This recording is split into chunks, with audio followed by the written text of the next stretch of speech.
Hey everybody, I'm alive.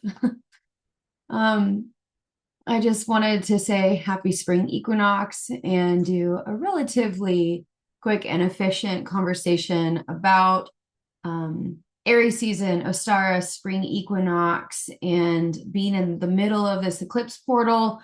We're less than a week away from the Aries solar eclipse that is going to bring completion to the last 2 years, which started on April 20th of 2023.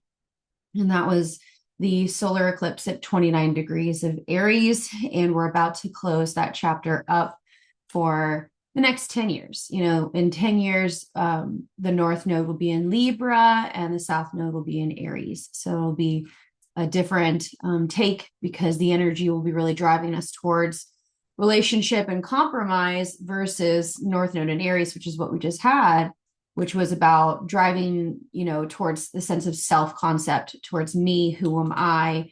And remember, every eclipse takes 6 months to really complete that energy. And so it's like it starts on March 29th, that Aries energy, and that resolution really closes out when we get the next eclipse in the series, which is going to be in September. And that eclipse will be a lunar eclipse in Pisces at 15 degrees. And then 2 weeks later, there'll be the first solar eclipse in the Pisces Virgo axis. Because as of right now, the only eclipses we've had in the Pisces and Virgo axis have been total lunar eclipses.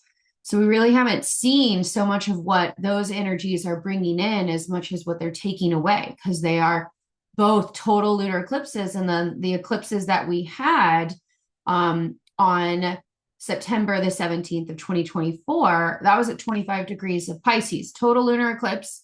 And then 6 months later, we just had that total lunar eclipse at 23 degrees of Virgo, so only 2 degrees away. And it was kind of like stacking on top of that Pisces eclipse. And they're both letting goes. So it really should make sense at this point around like what part of your life you're having to surrender something.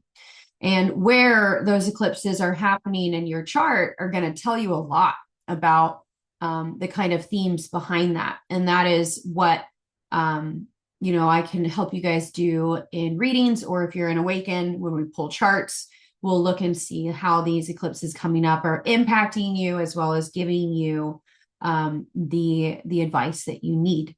Okay. So we had our spring equinox on March 20th this year. Sometimes it's the 21st or the 22nd, sometimes even the 23rd, depending on the year. But this year it was on the 20th. And that is when the equinoxes are the cross quarters in between the solstices that bring balance to the heavens and the underworld. And so for those of us in the Northern Hemisphere, Aries season is the beginning of the astrological year. The Gregorian calendar, which was the Roman calendar, is very solar, and it puts the new year on January 1st, which is right in the middle of winter. But if you look at, the Farmer's Almanac, and you look at a more ancestral, human kind of timeline, Aries season is the first day of the year. And I'm very attuned to that at this point. As I learned the Celtic or pagan wheel of the year about 8 to 9 years ago. I've been trying to live ancestrally like that. And it's really done a lot for my mental health as a person that was born and raised in Florida and now lives in Ohio. And it's March and we had freezing rain all day and it's like 20 degrees outside. It's been really good for my mental health, to see time as purposeful and to break it down into sections of 6-week seasons. It makes it feel more meaningful, more digestible, and it tells me what to do with my time. Right. And so from Samhain, which is, Halloween in the Northern Hemisphere, to spring equinox, this is really a time of rest, of restoration, to let your crops rest, to let your body rest, and to really start to feel that solar energy, that an early initiating energy of Aries, to begin to initiate planting crops. It's go time, right? We are now officially in the solar part of the year. The veil is now closed for us in the Northern Hemisphere. And for those in the Southern Hemisphere, they just had autumn equinox. So they just had the full rebalance of in the heavens that is now cascading them into the dark part of the year, whereas we're moving into the bright part of the year. So it has that equalizing effect. And that is why Aries and Libra, they rule the equinoxes and they rule the scales, right? They are about balance. And so it's a really cool time energetically to feel the shift from that late Pisces energy into that early Aries energy. But this year is a little different because of the fact that we have the Venus retrograde and Mercury retrograde happening in those really early initiatory degrees of Aries, which were 10 and 9 degrees of Aries.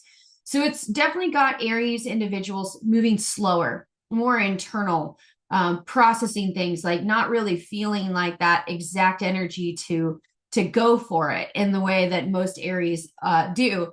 I'm not an Aries. I have an Aries moon. I'm very Arian. I have an Aries sun. His birthday is going to be on Tuesday next week. And I collect Aries people and adore and love Aries people.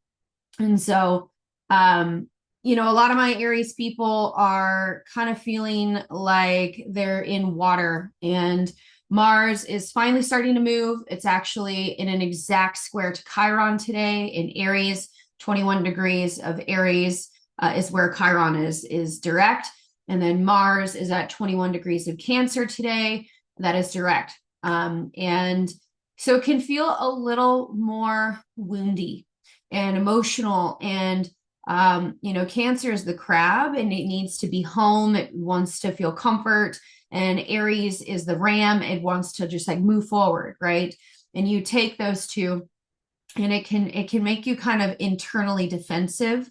It can make you crave some alone time. It could also make you crave like this kind of like sense of homesickness, and you don't really know where your home is. And it can also bring up stuff around mother wounds and father wounds as well, like that early sense of home, that drive for nurturance, but also kind of that need for independence. It's a weird feeling, you know, but that's exact today, and it has been active in its exact square for a few days now. So that is a interesting feeling. It doesn't necessarily feel really concrete. It kind of has this inner angst, you know, like kind of emo a little bit, if you will. But what I want you guys to know is that it's going to pick up. Okay. Like, you know, Venus is about to start to move back into late Pisces, which is where she's exalted. She's at her fall in Aries. And she's going to go back over those late degrees of Pisces and bring some sort of completion to something that started in about January. And, you know, it's a positive aspect. Also, yesterday on the 22nd of March, we had our Venus star point, which is where the sun and Venus, they meet in the heart of the sun, they kazine. And because Venus is retrograde and now in her morning star energy, which just shifted this past week. So now she's the brightest in the early morning versus being the evening star where she's really, really bright at nighttime around dusk. She's now in her morning star. She's now in her underworld journey. And she takes on a very different energy in the morning star. Morning star is tied to the myth of Lucifer or Luciferian light. She is more, you know, warrior-like, and she has a different take in her morning star sign than she does in her evening star. I'm sorry, my dog is looking for something. So we've got all kinds of weird energy because we're right in the center of the eclipse portal, which is prime for change. And the starting of the eclipse portal was a lunar eclipse, a total lunar eclipse. And so it's a letting go. I actually was in the hospital for 11 days and I'm still recovering. And when I was there, I lost one of my friends who was a Virgo. She died. She was in the hospital too. And I thought we were going to go to Cleveland Clinic together, and she died. So, Virgo rules health. Pisces and Virgo are the axis of health. And so it's important to take care of your health, especially with the North and South node in the Pisces Virgo axis. Virgo particularly ruling the immune system in the stomach. It's very tied to the gut, to your intestines, and that's actually where a lot of my issues are, without being, too much information. But what I want you guys to know is that yes, we are in the portal, right, of the eclipses. We're also in this kind of liminal space. And it's meant to be very reflective, because we're going to have an aspect on March 30th that hasn't happened in 165 years. And that is Neptune moving into 0 degrees of Aries. And this is a revolutionary energy. It is on the creator degree. The creator degree is between 0 to 2 degrees of Aries. And Neptune is the great visionary. I mean, absolute visionary, also the great dissolver. And so for people that have really early Aries aspects, it can be an interesting time period of illusions and big vision. And that aspect is really hammered in one of my newer programs that I birthed this year, called The Sacred Architect. It's one of my new coaching programs that is all tied to my Awaken method that I channeled last year, as well as like the visionary process that I'm taking a lot of my healers and creatives and rebels and beautiful spiritual seeker people into that container. But it is very it's a weird energy, because just a month or so in May, we've got Saturn moving into those early degrees of Aries as well. So we will have the touch of the eclipse in Aries. We will have the touch of Venus retrograde, Mercury retrograde, a Venus star point, Neptune in early Aries, and Saturn in early Aries, all on the creator degree. And this, in my opinion, friends, is like the way that Spirit showed me this when I was really sick last week, and I was in this very kind of liminal space. I almost died. I had a near-death experience, and it's changed me. It's made me even more sensitive, and I'm trying to figure out how to work with that. But I see like a slingshot, okay, and like, here's the slingshot, and we're like, the universe is like pulling the rubber band back, and you're sitting on this rubber band, and this is the eclipses and Mercury and Venus retrograde and the star point and Neptune. And then once we start seeing Mercury and Venus go direct in mid-April, it's going to be like, you're just going to take off and fly and move. And so I keep reminding my existing students, appreciate the rest, appreciate the peace while you have it. That is a mark of a wise person, a discerning person, is that they can hold the capacity for peace and goodness without self-sabotaging and looking for chaos and looking for war, to appreciate the slow moment, to reflect and to look back and to get clear on, is this in alignment with the vision? Is what I'm saying yes to right now my yes? Or should I be saying no to this because it's not in alignment? And that is so much of what we're getting, tested in right now, and we need discernment. And so the goal is that when you feel this like slowing down, Jupiter is moving at a snail's pace right now, but Jupiter's about to just speed up once it gets to mid-April, and Mars is starting to speed up and get back into the middle decan of Cancer. And once we get into mid to late April, early May, I mean, we're cooking, guys. We're cooking. And the energy is so much better when we get to June, because that's when Jupiter moves into Cancer, where it's exalted. And it's really going to repair a lot of the damage that Mars retrograde could have potentially done for you, and things really start to book it and move.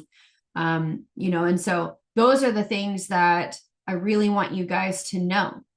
When it comes to spring equinox, this is a time to I am a priestess of the divine feminine, of the goddess. I am in deep service and devotion to the goddess.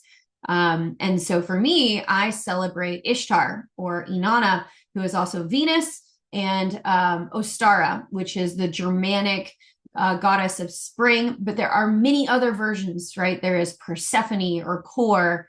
There are so many different versions that are tied to the equinoxes. And so for me, I would say that Inanna is probably the center of my entire practice.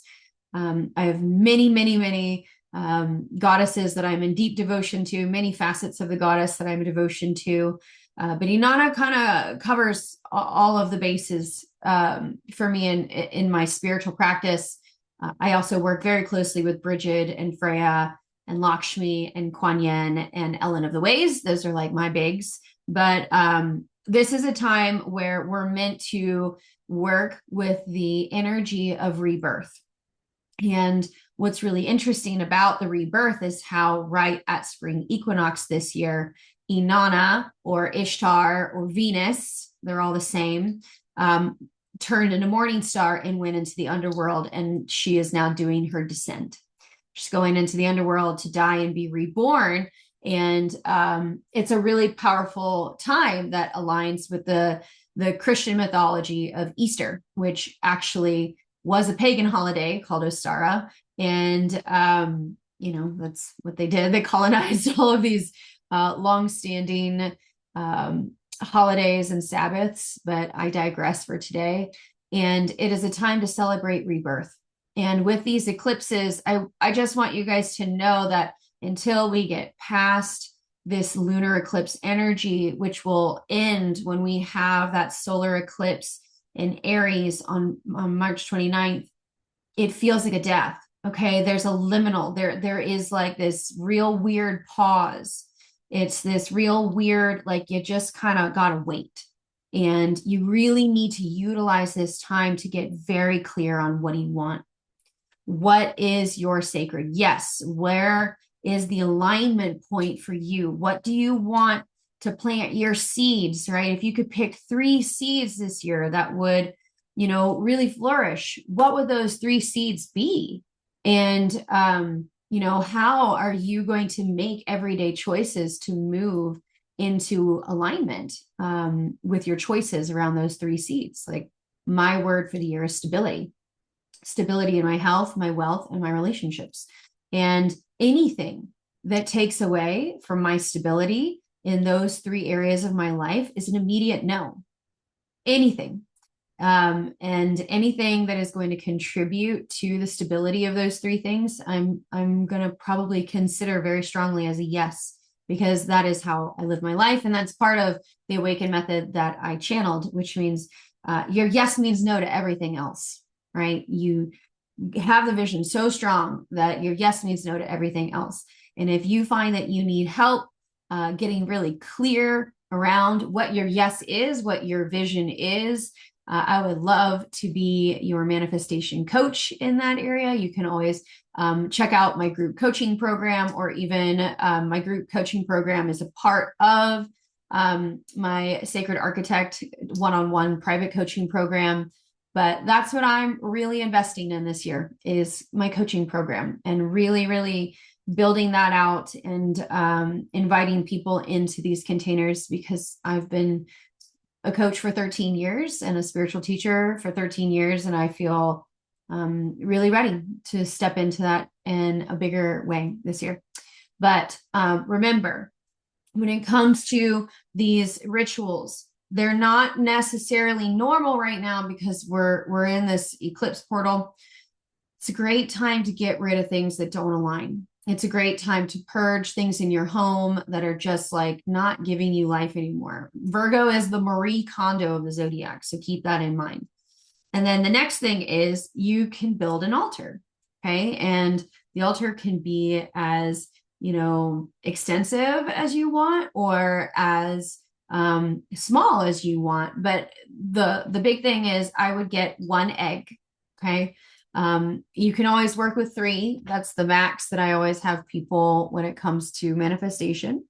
But that is, to consider working with an egg because eggs are a part of Ostara, which are a part of the hair and they're part of fertility. And eggs are really good for the soil when you're gardening. My grandma taught me that, and her grandma taught her that. And that is more and more of that ancestral wisdom piece that I know Virgo is really trying to get me to own in my world. And that is, I read the stars, but how do we bring them back into the earth? And the Farmer's Almanac really taught us that. Our ancestors really taught us that. And that is they planted by the moon. You look at any Farmer's Almanac and it's literally all astrology. It's like, witchcraft or something. I don't know. Just kidding. Wink, wink. But it is important to understand that, you really want to try to think about what kind of crops you're going to really invest in. And you might have one crop that is going to be a little harder to plant than another. And, when it comes to that, you want to consider the seeds and, remember, it's hard to try to grow 3 crops that require a lot of fertilizer, a lot of your attention, a lot of extra water and resources. It may be that, it's better to focus on one thing that's really hard versus a multitude of things that could be really hard. And one way to do that is by working with a feeling that you want to manifest this year, like a felt sense, like maybe it's peace, maybe it's calm, maybe it's confidence, things like that. And those are easier to work with because they're felt states.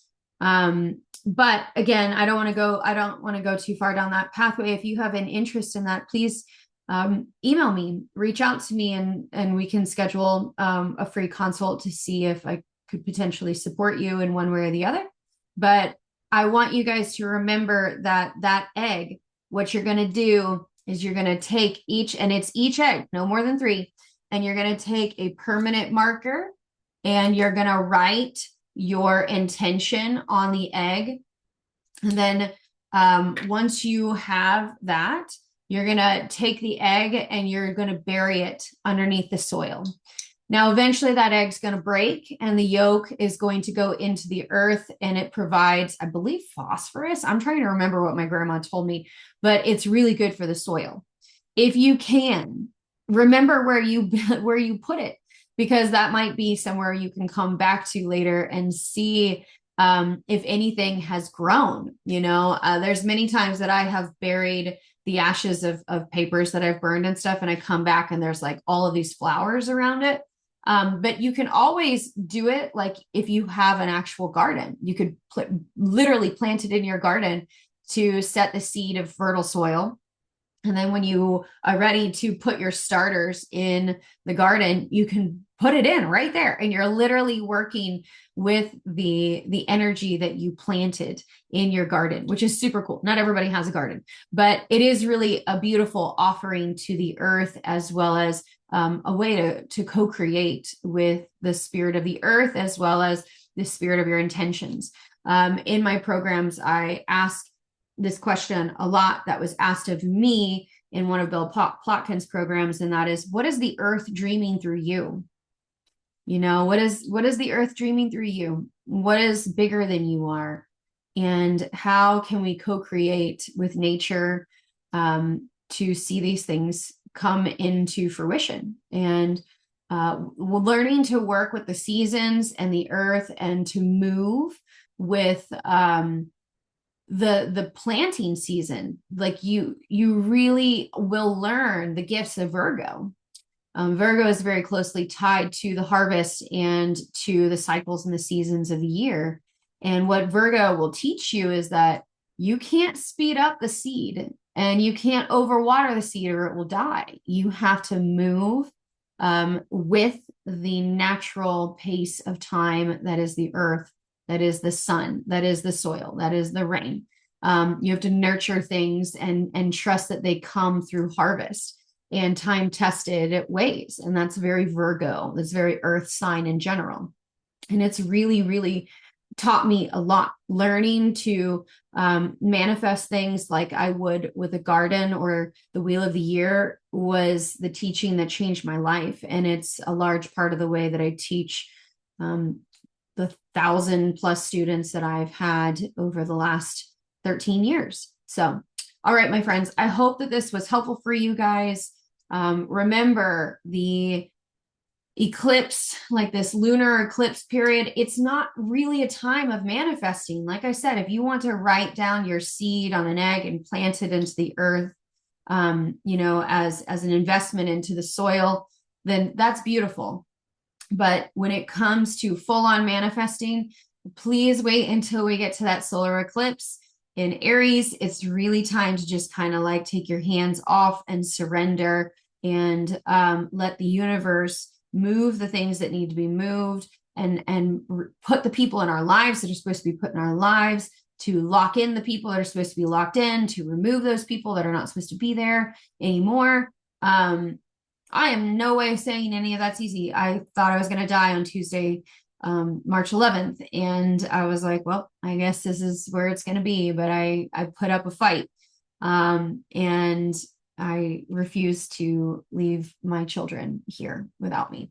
So I'm really, really, really appreciative to be here. And I have it almost makes me want to cry right now. I have just a different appreciation and a different sense of mission than I did even a week and a half ago. So I'm so grateful to be here. I've got some really cool stuff that is coming out and cooking that I'm working on getting out after the solar eclipse as I continue to dissolve away the work that I know I'm no longer contracted by spirit to do, and to really focus on my coaching programs and my book and stepping into what it looks like to be a speaker and a teacher in a bigger way. So again, thank you guys so much. I cannot wait to jump back in. I've just had to kind of pace myself with how sick I was. And I will see you guys in our next session. Check out the link in the description box below if you want to book one of those free consultations. Also, I still have 4 eclipse promos left. So if you are wanting to get a really focused 1-hour eclipse reading with me, there are 4 of those spots left. I'm super excited to be able to dive back into them, and make sure you grab them, because I'm going to close that portal up that first weekend of April. All right, my friends, I will see you guys in our next transmission. Until then, see ya.